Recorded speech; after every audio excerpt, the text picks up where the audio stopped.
Idea that has some homeowners' ears perking up. President Donald Trump just floated a possible 50-year mortgage. It comes at a time when the median home sale is $390,000 here in Metro Atlanta.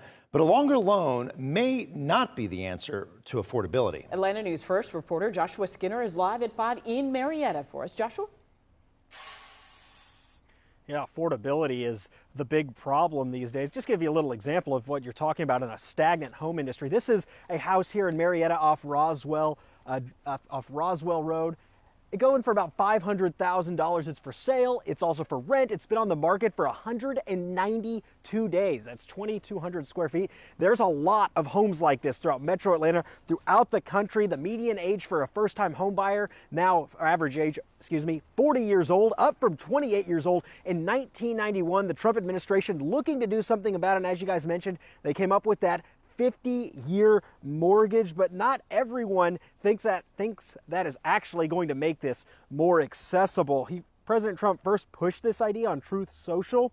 For one of the problems is the interest rates unlikely to be the same between a 30-year mortgage and a 50-year mortgage, meaning that just a 1% increase in the rate would make a 50-year mortgage more expensive monthly than a 30-year. Now, it also could further stagnate an already stagnant housing market and drive up prices. We spoke to a mortgage loan officer today who said this would severely impact home equity and almost be like renting and keeping people in homes for longer.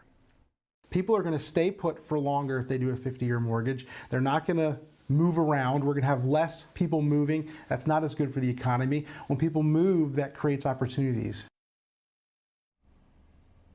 Now, there could be a way forward for this. Berman says that the only way that this could really work, in his estimation, would be that if the federal government subsidizes those more 50-year loans to make it so that the interest rate is the same for the 30 and the 50. He says in that case, it would cause those monthly payments to go down. You'd still have the equity issue, but the monthly payments would go down, could make it easier for people to get into a new home.